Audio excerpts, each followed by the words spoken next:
Donc j'ai envie aujourd'hui de vous parler de ce carrefour de recherche entre la psychologie et l'anthropologie qui est apparu dans les années 1920. C'est ce qu'on appelle globalement l'école culture et personnalité en anthropologie.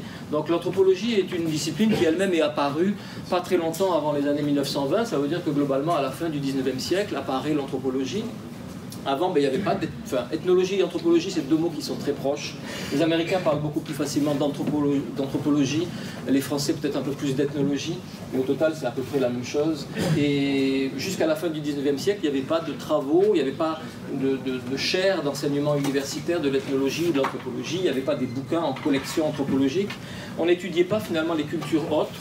On n'avait pas ce souci de décrire, de comparer les cultures parce qu'on venait d'une vieille culture justement très théologique finalement dans laquelle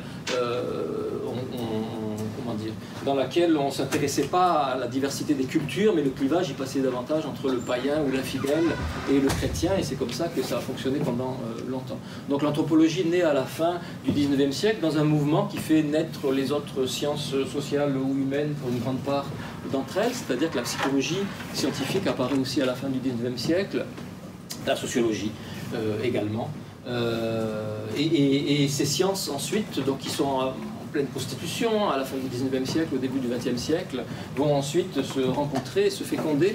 Donc le premier moment de l'anthropologie, c'est davantage une anthropologie qu'on dirait sociale, c'est-à-dire qui s'intéresse finalement aux chefferies, à la parenté, parce que les grands pays coloniaux qui étaient la France et l'Angleterre, où vont apparaître les premiers ethnologues ou anthropologues, avaient à gérer des empires coloniaux, et donc il était très important pour eux de savoir qui étaient les chefs de tribus, qui avaient le pouvoir finalement, avec qui dialoguer.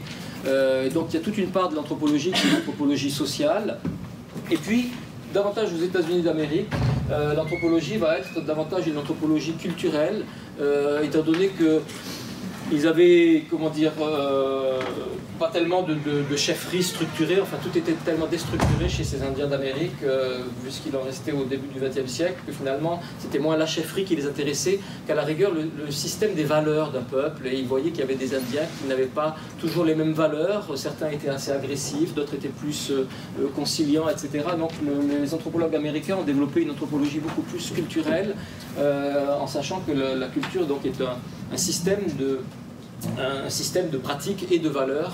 Et dans les années 1920, les anthropologues américains vont avoir beaucoup lu les psychologues et vont lancer un nouveau domaine de recherche finalement sur l'individu. Jusque-là, donc depuis 25 ans, 30 ans, 40 ans que l'ethnologie apparaissait, naissait, elle s'intéressait à la société, au village, à la chefferie.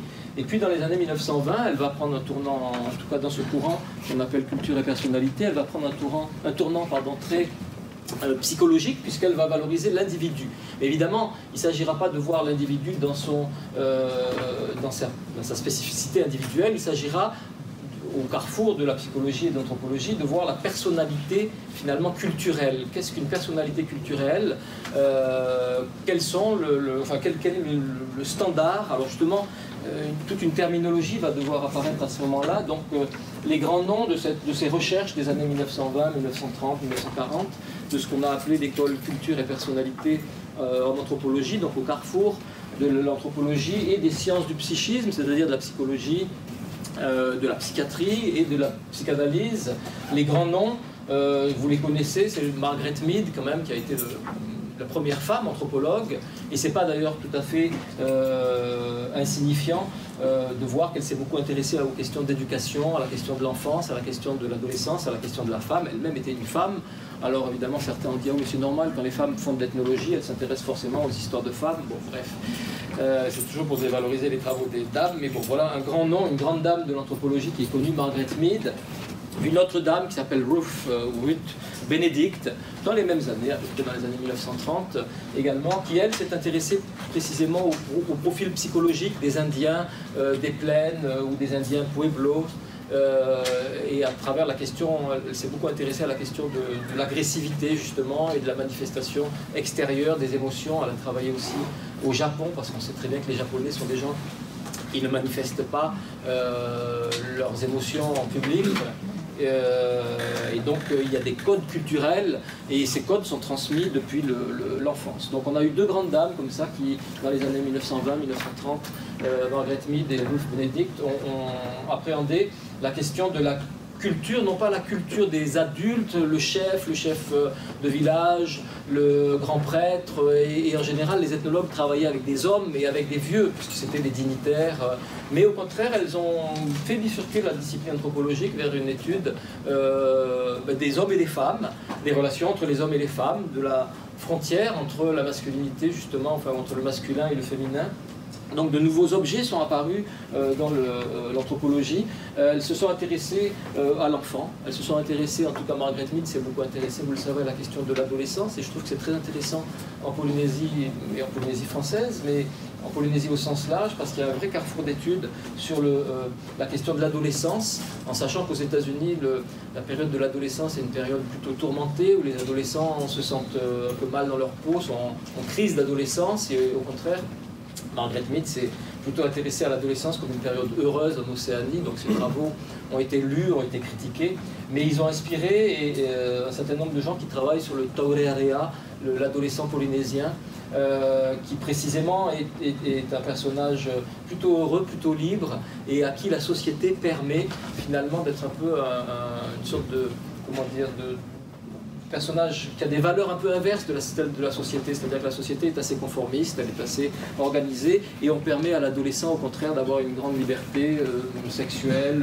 une certaine mobilité justement, de pouvoir se déplacer, et les parents permettent ça souvent à leurs enfants pendant quelques années, et c'est un peu normal qu'il en soit ainsi, et quelque part les parents ne sont pas jaloux, mais ils sont un peu nostalgiques de leur propre adolescence, en tout cas pour les garçons, hein, une période où on peut essayer son corps, de différentes manières.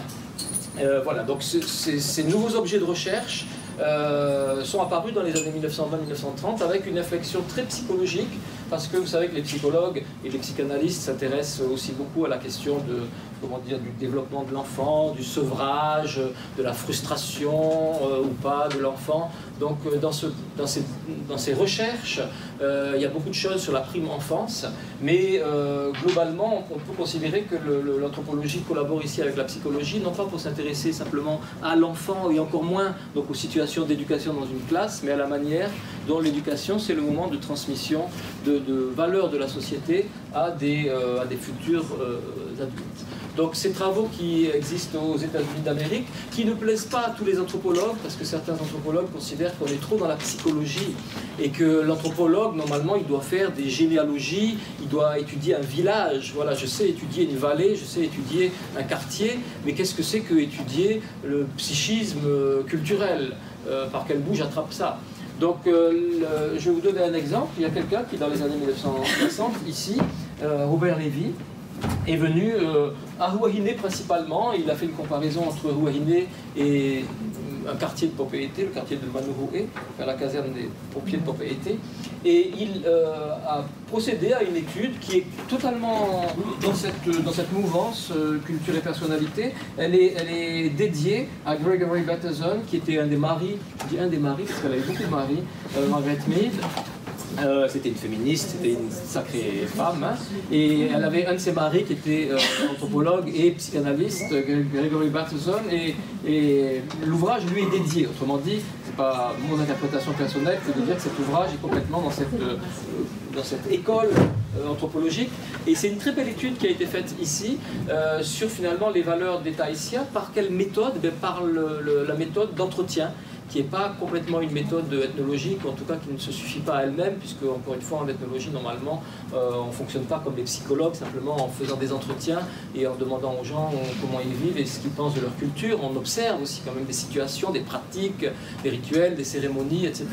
Donc là, c'est une méthode très psychologique d'entretien semi-directif, et dans lesquels on va demander aux gens, eh bien, qu'est-ce qu'un bon chef, par exemple pour vous? Qu'est-ce qu'un bon chef? Qu'est-ce qu'un bon mari? Est-il bon qu'un mari batte sa femme? C'est très drôle.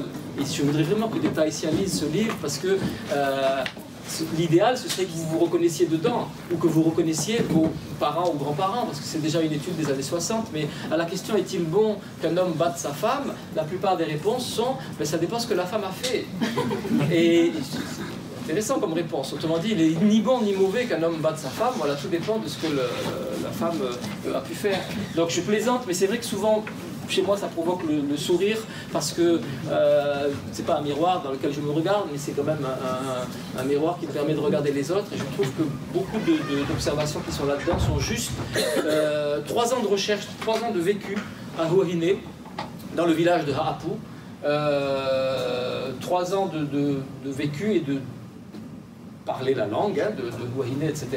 2000 pages d'entretien dactylographiés, 20 portraits de personnages et 12 finalement qui sont retenus parce que certains se ressemblent un peu, donc 12 personnages qui sont retenus et qui résument finalement ce qu'est un adolescent, ce qu'est une vieille dame, ce qu'est le pasteur, autrement dit l'autorité religieuse, ce qu'est un leader religieux dissident, donc celui qui, par rapport à la question de l'autorité, de la transgression, est à la fois dans l'autorité mais aussi dans la transgression. Donc c'est une très belle étude. Il y a des pages qui sont consacrées donc à la question de l'enfant. Comment est-ce qu'il est bon d'éduquer un enfant? Est-ce qu'il faut que l'enfant soit autonome? Est-ce qu'on doit le gronder? À quel moment est-ce qu'il ne doit plus montrer son derrière? À quel moment est-ce qu'il ne doit plus manger son pouce? Mais pour moi, je pense que l'intérêt de cet ouvrage, et ce que je voulais vous dire ce matin, c'est que je pense qu'il faudrait vraiment qu'on collabore entre les gens qui sont des éducateurs ou des gens qui sont très intéressés par l'éducation et des gens qui ne sont pas précisément des éducateurs, parce que pour moi, beaucoup de situations d'éducation sont évidemment informées par ce qu'il y a en amont. Je vais vous donner juste un petit exemple bref, mais moi-même j'ai travaillé en sciences politiques autrefois et j'avais travaillé sur la religion et la politique parce que j'ai essayé de trouver certains déterminismes de la vie politique des Tahitiens, on va dire, ou des Polynésiens, non pas dans la politique, mais en amont, et essayer de voir en quoi, par exemple, le fait d'être catholique ou protestant, vous prédestinez à voter d'une certaine manière, en clair, indépendantiste ou pas indépendantiste, et on pouvait assez scientifiquement, finalement, sur la base d'une cinquantaine d'années et d'une cinquantaine d'îles, arriver à voir qu'il y avait des déterminismes, et ça, on ne peut pas le demander aux gens. On ne peut pas demander à quelqu'un, est-ce que tu votes indépendantiste parce que tu es catholique? Les gens ne vont pas être les théoriciens de leur propre pratique. Mais ce que je voulais vous dire, c'est que voilà, j'avais essayé de trouver des règles de la vie politique en amont de la vie politique, en dehors, de même qu'on aurait pu s'intéresser à la question du genre, être homme ou femme, ou de la classe sociale, ou du niveau d'éducation occidentale, etc. Et que toute la vie politique n'est pas réglée, n'a pas ses propres règles d'explication à l'intérieur d'elle-même. Et je crois que dans le domaine de l'éducation, c'est pareil. Il y a évidemment des lieux et des moments d'éducation, mais je crois que l'éducation est vraiment informée par tout ce qu'il y a en amont. Et de toute manière, elle est à la fois structurée et informée par la société des adultes, et évidemment, elle sert à construire des adultes. Donc je rêve de voir une recherche entreprise à nouveau pour nous dire qu'est-ce que être une personne respectueuse. Par exemple, les Polynésiens parlent beaucoup du respect, Tfa'atura et Tfa'atura Ore, donc les gens non respectueux, mais ça c'est quelque chose de très compliqué à définir, le respect. Qu'est-ce que c'est qu'une personne respectueuse? En général, le respect, c'est savoir qui je suis, savoir qui tu es, et savoir quelle est la distance qui nous sépare, et ne pas transgresser cette distance. Alors évidemment, on reproche toujours à l'autre d'être celui qui transgresse cette distance, hein, qui subvertit cette distance. Donc la question du respect est quelque chose d'extrêmement culturel. Le respect des adultes, le respect des valeurs culturelles elles-mêmes. Qu'est-ce qui fait peur? Qu'est-ce qui fait peur à un enfant et qu'est-ce qui fait peur à un adulte? Robert Lévy, qui était new-yorkais, était sidéré de voir que globalement, lorsqu'il demandait aux Polynésiens qu'est-ce qui vous fait peur, ils n'ont pas du tout peur de monter à un cocotier qui fait 20 mètres de hauteur, mais ils ont peur des tout pas des fantômes. Autrement dit, ils ont peur d'entités qui peut-être n'existent pas.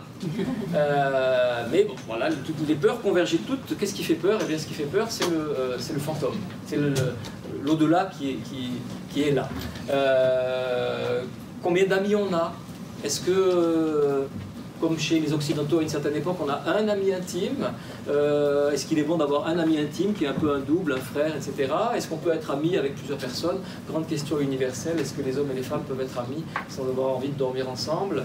On sait très bien que les femmes y croient, hein, que les hommes font semblant d'y croire. C'est comme ça, hein. Donc, qu'est-ce qu'un ami?